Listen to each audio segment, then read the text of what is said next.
So first of all, I would like to thank the organizing team for choosing this movie because I just shifted to Hyderabad a month ago. But in the entire last 1 month, this was the 2 hours where I felt very calm in a busy city like Hyderabad. And it was very good, superb movie actually. And when it comes to as long as the movie is concerned, apart from the music, the subtle music and everything, the one thing I liked was the characters, like the casting of this movie. Like I don't know how old they were, the main hero and heroine in this movie, but the way they portrayed the characters and the way they show the emotions in the movie was really mind blowing. Natural. Yeah, it was very natural, exactly. Yes. Thank you so much for showing us this movie tonight. Thank you. Yes. To bringing this film, but it is really boring because so many Tollywood and Bollywood directors inspired from this movie and copied this movie and made many versions of this movie we have been seeing. So that's what we are feeling.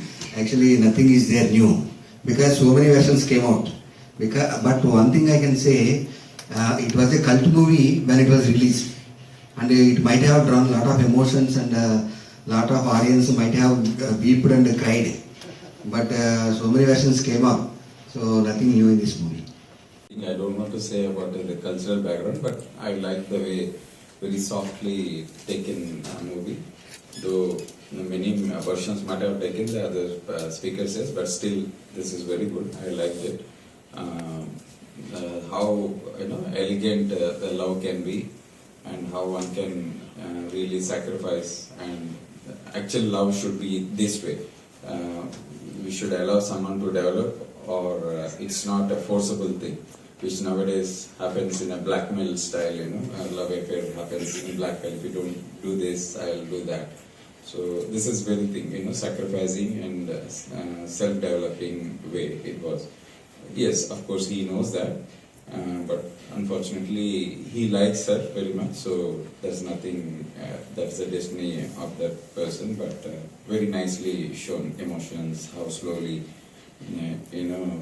they keep in their limits, following the rules of the country as well as that system, as well as the house, the mother's system. So well portrayed by the heroine as well as that hero. I liked everything. I like the silence in the film, how it's portrayed and all this stuff. I really like the director vision where he gave a lot of space, for the audience to emote. I like it where he didn't overdo things, no forced emotions. And I really like how the movie fades into another scene. It's beautifully done. He has left a lot of space for the audience to imagine. No forced emotions, and all the sound and music, it's very subtle. Overall it was a nice movie watching experience, and it's a beautiful film. At what time they are referring in this film? See, the Second World War, Japan defeated the Chinese, but the prisoners were treated very badly. So even now, they have not forgiven the Japanese, although they apologized. That is also in the Hawthorn tree. In the beginning, they mentioned it. That is a notable things we have to understand. And it's a very psychological film. Actually, that boy, he knows that he has got it's a very bad disease, leukemia, and he is not going to live for a long time. And at the same time, he loves her, and he doesn't want to spoil her. That's the main story. That's see, they are morally, the Chinese they were good, of course. But Indians, we treat them as enemies. That is a political, and that is a different story. But Basically, they are a very good people. That's why they embraced our religion. That's Buddhism. Okay, thank you very much. This. Good evening, everybody. The most stunning thing to be noted in this movie is there is no unnecessary music. He has played with a serene and with single instruments. Expression that has come out according to the scene. Some places he has not used any music at all. There is no background music. But landscape, natural Chinese landscape is seen because China is a land of many terrains. He has used good terrain, greenery terrain. And this movie story belongs to the cultural times. Because very often we see the name of Chairman Mao praising and also following his principles. That is cultural revolution time. Very way back actually. Though it is produced in 2010, it must be around somewhere in 1970s, before 76. And he has projected those times very well, the director. And you very often also see something, revolution, the word. Because that means that shows that time Mao was alive. And slowly people are modernizing themselves, no doubt, but actually what I found in this movie, their life, social life and family life is not different from any other society. They also encounter problems like this, romantic problems, maybe something like that, or friendship. Even though they have a very strict society, still they are facing these problems. That's a humanism. And human attitude is shown in this movie very well. That's where, because until I saw this movie, I had a different opinion about China, where very strict laws are there and people are punished very often. But that is also mentioned here. Because nowadays China is different now, slowly changing, but still one party rule and coterie, the political group ruling the country. That should be observed. Thank you. Thank you, Harish. Thank you, Vinodhi. Under the Hawthorne Tree, directed by Zhang Yimou, 2010 movie చూసాను. Zhang Yimou గురించి basically చెప్పాలంటే is cultural ambassador for Japanese culture. Chinese culture. Thank you. He's అంటే చాలా రీసెంట్గా 2016లో కూడా తన movie తీశారు. So is చాలా కంటెంపరీగా టెక్నాలజీని యూజ్ చేసి తీసుకునే సబ్జెక్ట్స్లో దే ఆర్ వెరీ అడ్వాన్స్డ్. ముఖ్యంగా తను is called director of colours. He can use అంటే కలర్స్ సాచురేషన్ పాయింట్ తీసుకురావడము చూపెట్టడంలో is he's known for these subjects.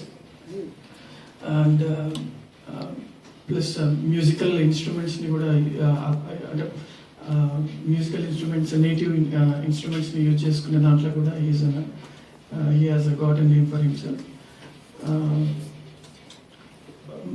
తర్వాత ఈయన recent work he is well known for Olympic ceremony design చేసింది ఈ డైరెక్టర్. చాలా రేర్ అకేషన్స్లో ఇలాంటి మూవీ డైరెక్టర్స్కి ఇలాంటి అకంప్లిష్మెంట్స్ వస్తుంటాయి అనుకుంటాను. బేసికలీ అండర్ ద హాథోర్న్ ట్రీలో మనకు ఒక పీరియడిక్ టైంలో అంటే హీ హ్యాస్ ఆ టైమ్ లైఫ్ ఎలా ఉంటుంది, పీపుల్ లైఫ్ స్టైల్ ఎలా ఉంటుంది అనే దాంట్లో ఆ details he is known for all the details. So ప్రతి సీన్లో కానీ ప్రతి షాట్లో కానీ ప్రతి ఫ్రేమ్లో కానీ ఏమేమి డీటెయిల్స్ పెడుతున్నాడు అనేది చాలా ఇట్స్ ఆల్మోస్ట్ ఇన్యూమరబుల్. మనకు స్టార్టింగ్లో వాళ్ళ ఇంట్లోనే వాల్నట్స్ తీసుకొస్తుంటారు, ఎన్వెలప్స్ తయారు చేస్తుంటారు, వాళ్ళ అబ్బాయి డోర్ క్రాక్ తోటి వాల్నట్ పగలగొడుతుంటారు. ఇలాంటి చిన్న చిన్న మైన్యూట్ డీటెయిల్స్ని he is very known for his అంటే డీటెయిల్స్, మైన్యూట్ డీటెయిల్స్ని తీసుకురావడంలో he's expert. And also he has అంటే ఈయన హాలీవుడ్ ప్రాజెక్ట్స్ కూడా తీశాడు. హాలీవుడ్ ఈజ్ ఆల్సో అంటే వాళ్ళు కూడా చెప్పింది అంటే they are also looking for his detail work. అంత ప్రిసైజ్గా తీసుకొస్తుంటారు.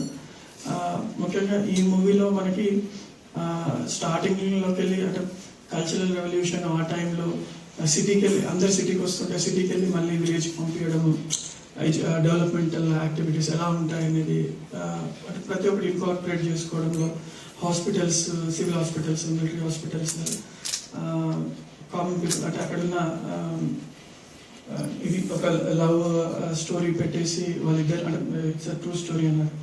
సో ఇలాంటి సబ్జెక్ట్స్లో మనకు వాళ్ళ అట్మాస్ఫియర్ కానీ స్టార్టింగ్లో కూడా అంటే పావర్టీ అంటే ఎలా ఉంటుంది అంటే విలేజ్ ఎన్వైరన్మెంట్లో కిరోసిన్ ల్యాంప్ తోటి వాళ్ళు రాసుకుంటూ ఉండడం, పెన్స్ కానీ అవన్నీ ఆ మైన్యూట్ డీటెయిల్స్ చూపెట్టడంలో is gem of a director.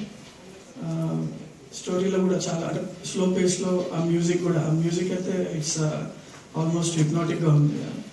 It's a beautiful movie to watch. Thank you for curating this movie. Thank you. నాకు లాస్ట్లో వచ్చిన లైన్ ప్రకారం మేబీ అది ఒక రియల్ ఇన్సిడెంట్స్ మీద ఆధారపడిందేమో అనిపించింది, కానీ స్టార్టింగ్ నుంచి నాకు అనిపించింది ఏంటంటే ఆయన రాసిన వి ద లివింగ్ అని ఒక నావెల్ ఉంటుంది. అది సోవియట్ రష్యాలో కమ్యూనిజం వచ్చిన కొత్తల్లో పాత ప్రపంచంలో కొంచెం మంచి పొజిషన్లో ఉన్న ఫ్యామిలీస్ కొత్త ఫ్రేమ్వర్క్లో ఎలా సఫర్ అయ్యారు, ఎలా ఉంటుంది అని ఆల్మోస్ట్ ఇదే సిచ్యువేషన్ ఉంటుంది. అమ్మాయి తండ్రి ఇక్కడ రైటిస్ట్ ఉంటాడు, రైట్ వింగ్ అతను. అక్కడ కిరా అర్గునోవా ఫ్యామిలీ కూడా కొంచెం మంచి వెల్టుడు ట్రేడర్స్ ఫ్యామిలీ, నాట్ నొబిలిటీ కాదు, జమీందారులు రాజవంశీకులు కాదు, కానీ ఒక వ్యాపారస్తుల కుటుంబం. ఆమె కొత్త ప్రపంచంలో అడ్జస్ట్ అవ్వడానికి వాళ్ళ అమ్మాయి ఎలా మారుతుంది, ఇలా ఆల్మోస్ట్ చాలా సిమిలారిటీస్ అనిపించింది. అందులో కూడా ఆ అమ్మాయి ఆంధ్ర తల్లితో పేపర్ పడుతుంది, అతను కమ్యూనిస్ట్ కాబట్టి అతనికి మంచి పొజిషన్ ఉంటుంది, సంపాదన కానీ అది. వీళ్ళకు తిండికి కూడా రేషన్ కష్టం అవడం అట్లా చాలా సిమిలారిటీస్ అనిపించినాయి. టేకింగ్ విషయంలో చాలా బాగుంది, కొంచెం ఓవర్లీ రొమాంటిక్ అనిపించింది నాకు. ఎందుకంటే అతనికి ఎంత ఫ్రీడమ్ ఉండిందో మనకి చాలా సటిల్గా అర్థం చేసుకునే వాళ్ళకి ఆ మావో కొటేషన్స్ అవి చూస్తే ఓకే అది అప్రెసివ్ టోటాలిటేరియన్ స్టేట్ అనిపిస్తుంది. యావరేజ్ థింకింగ్ వాళ్ళకి అసలు చెడుగా అనిపించకపోవచ్చు, ఓకే మావో ఇస్ గుడ్ అని అనిపిస్తుండొచ్చు. బట్ సటిల్గా ఆలోచించే వాళ్ళకి the director is very gently criticizing అనిపిస్తుండొచ్చు, అది నా ఒపీనియన్. బట్ ల్యాండ్స్కేప్స్ అవి చాలా బ్యూటిఫుల్గా చూపించాడు. But cultural revolution was a very chaotic place. ఎందుకంటే ఫార్మ్స్ని తీసేసి ఐరన్ ఫ్యాక్టరీస్ పెట్టడము, టీచర్స్ సిటీ ఉద్యోగులందరూ వెళ్ళి చిన్న చిన్న ఇనుప ముక్కలు స్క్రాప్స్ వెతికి ఐరన్ ఫౌండరీస్ ఇళ్లలో పెట్టడము, people lot of people destroyed their health and lifes. అది చూపించలేదు, బట్ ఓకే మేబీ ఒక small slice of life. I think ఉన్న ఫ్రేమ్వర్క్లో ఇంకా అదే పార్టీ కంటిన్యూ అవుతుంది కాబట్టి మావో మీద ఒక చిన్న ఇది తప్పితే అదర్వైజ్ ఎంత క్రిటిసిజం చేసి స్కోప్ అయితే లేదు. But it was music wise కానీ ఒక్కటి యూట్యూబ్ 2x స్పీడ్లో చూసి అలవాటు వచ్చిన వాళ్ళకి I think it's a bet of a drag. కొంచెం సేపు ఓకే, కానీ 2 hours పెట్టి ఇంత స్లో మూమెంట్ ఇట్స్ చాలా పేషెన్స్ అవసరం. కొంచెం మేబీ హిస్టారిక్ కాంటెక్స్ట్ అది ఇది అర్థమైన వాళ్ళకి కొంచెం it will have more interesting movie, beautiful movie. But అతనికి ఉన్న లిమిటేషన్స్లో క్రిటిసైజ్ చేశాడని నేను అనుకుంటున్నాను. But 100% is it a good reading of accurate portrayal of cultural revolution and how it devastated millions of lifes? No, it's not. Thank you. దేశానికి శత్రువులు, సంఘానికి సమాజానికి శత్రువులు అని చెప్పి పిచ్చుకల మీద యుద్ధం ప్రకటించారు. పిచ్చుకలను చంపేస్తే ధాన్యం వదిలేసి పొలాలు నాశనం. ఎందుకంటే కీటకాలు ఏవైతే కీటకాలు అయితే పొలాల్లో హామ్ చేస్తాయో ధాన్యానికి, వాటిని ఫస్ట్ పిచ్చుకలు తినేవి. అవి మిగిలిపోవడం వల్ల ఫ్యామిన్ వచ్చింది, దానిలో కూడా మిలియన్స్ చచ్చిపోయారు. సో ఇలాంటి కల్చరల్ రెవల్యూషన్లో మనం చూసిన బ్యూటిఫుల్ ప్లీజ్ చాలా పైన ఒక లేయర్, వెనకాల లేయర్స్ చాలా ఉంటాయి. So anyway, thanks for the movie.